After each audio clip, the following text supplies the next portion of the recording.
अस्सलाम वालेकुम जनाब। बहुत डिफरेंट तरह के स्कैम्स आपने सुने होंगे, लेकिन ये जो स्कैम आज आपके साथ शेयर करने लगे हैं ये मुख्तलिफ नौइयत का है। परसों हमारे पास एक कस्टमर आया जिसकी डिटेल मैं आपको बताता हूँ। अभी परसों ये स्कैम हमारे साथ हुआ है, आज एक और दुकानदार के साथ हुआ है, और एक तीसरे दुकानदार के साथ ही हमारे शहर टोबर टेक्सिंग में ही ये स्कैम हो रहा था। तो हमने उनको टाइमली इन्फॉर्म कर दिया, तो वो मेरा भाई दुकानदार इस स्कैम से बच गया। अच्छा जी, होता ये है कि हमें व्हाट्सएप पे रैंडम कॉल आती है। जिस तरह नॉर्मली कस्टमर्स व्हाट्सएप पे आजकल ज्यादा रब्ता करते हैं मोबाइल सेल परचेज करने के हवाले से। तो मलिक मोमिन नाम का एक बंदा जी, जिसका एक नंबर भी मैं आपको बाद में मेंशन कर देता हूँ, उससे मुझे कॉल आती है कि भाई मैंने एक मोबाइल सेल करना है, आईफोन 13 है, मेरी टोबर टेक्सिंग में शादी हुई है, तो कुछ घरेलू मसले मसाइल हैं जिस वजह से मैंने मोबाइल सेल करना है। मेरा साला आपके पास आएगा मोबाइल सेल करने के लिए, तो आप मोबाइल तसल्ली से चेक कर लें, वेरिफिकेशन हो जाए, चेक कर लें, आईडी कार्ड की कॉपी आ जाती है तो जनाब आपने पेमेंट मेरे अकाउंट में ऑनलाइन लगवा देनी। मोबाइल हमारे पास आता है, जो बंदा मोबाइल लेके आता है हम उससे, वो आते ही पहले तो हमारी उस बंदे से बात करवाता है अपने मोबाइल फोन से। दूसरे नंबर पे हम उससे वेरीफाई करते हैं कि भाई ये बंदा कौन है जिसने आपको हमारे पास भेजा है। तो आने वाला बंदा ये कहता है कि जी ये मेरा कजन है, उस बंदे ने बताया कि ये मेरा साला है, इस बंदे ने बताया मेरा कजन है। तो एहतरामन, चूंकि आपको पता है ये लफज साला गाली के तौर पे लिया जाता है, हमने भी इसरार नहीं किया, हमने कहा जी कजन है, वाकई ऐसा ही होगा। हमने मोबाइल्स की वेरिफिकेशन कर ली अच्छे तरीके से, आईफोन 13 का मॉडल है जी, अच्छे तरीके से चेक कर लिया, अपनी तसल्ली कर ली, कंप्यूटराइज चेकिंग भी हो गई, वैसे फिजिकल चेकिंग भी हो गई। रेट उसके कजन ने हमारे साथ तय किया हुआ था जिसने हमें कॉल पे रब्ता किया। ये भाई हमें मोबाइल रीसेट करके देने लगे, तो जनाब इनके मोबाइल को कोई कोड लग गया जो कि 1 आवर पेंडिंग पे चला गया कि 1 घंटे के बाद आपका मोबाइल रीसेट हो सकता है।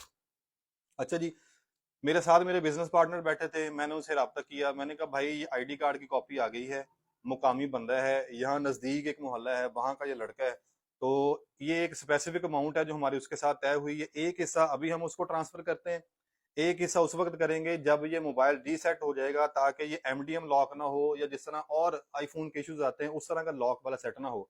लॉक हुआ तो जारी बात है सारी पेमेंट ही हमारी वो जाया हो जानी थी। तो जनाब मशवरा करके हमने उस सेंटर के अकाउंट में अमाउंट ट्रांसफर कर दी।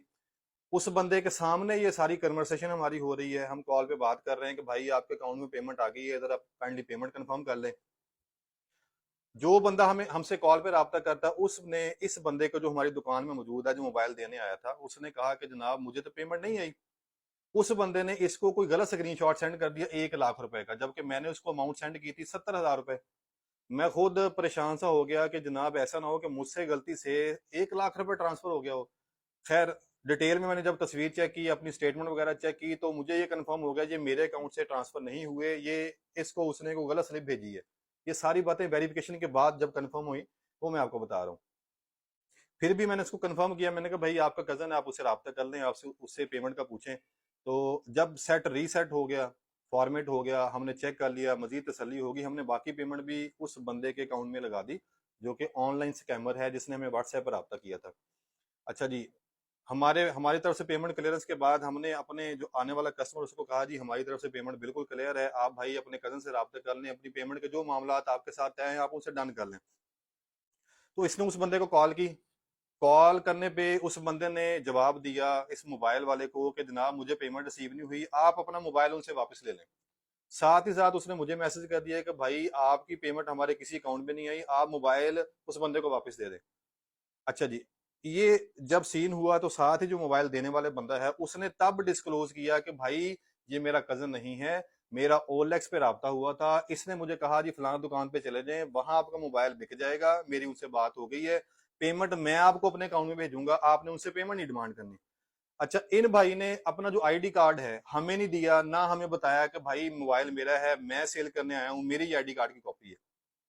इन्होंने अपने आईडी कार्ड की कॉपी भाई उस बंदे को भेजी, उसने व्हाट्सएप के थ्रू इनके आईडी कार्ड की कॉपी हमें भेजी। हमें मजीद कंफर्मेशन होगी कि एक बंदा जो कह रहा है मेरा कजन है, दूसरे नंबर पे वो ये इतराफ कर रहा है आईडी कार्ड सेंड करने के थ्रू, एक अननोन नंबर को तो, या अननोन पर्सन को आईडी कार्ड कोई भी सेंड नहीं करता, उधर से इसका आईडी कार्ड भी आ रहा है, तो हमें कंफर्मेशन होगी भाई ये वही बंदा है। ठीक है जी। तो इसने फिर बहसो तकरार शुरू कर दी कि भाई मोबाइल तो मेरा था, मैं बेचने आया हूँ, आपने मुझे पेमेंट क्यों नहीं की। तो हमने इससे यही पूछा कि भाई 1.5 घंटे से आप हमारी शॉप में बैठे हैं, आपने एक बार भी जिक्र नहीं किया कि मैंने उससे ओएलएक्स पर रब्ता किया। और वो बंदा जो है वो जनाब ऑनलाइन स्कैमर है, या सिर्फ मेरा ओएलएक्स पे रब्ता था, मेरा कज़न नहीं है। इस तरह की बातें जब हमने इंक्वायरी की तो इसने फिर वहाँ पे बहसो तकरार, लड़ाई वाले काम शुरू कर दिए। तो खैर किस्सा मुख्तसर हमने इससे बात की कि भाई बैठ के बात करते हैं। ये कोई ऑनलाइन स्कैमर है जिसने आपके साथ भी फ्रॉड किया, हमारे साथ भी फ्रॉड किया है।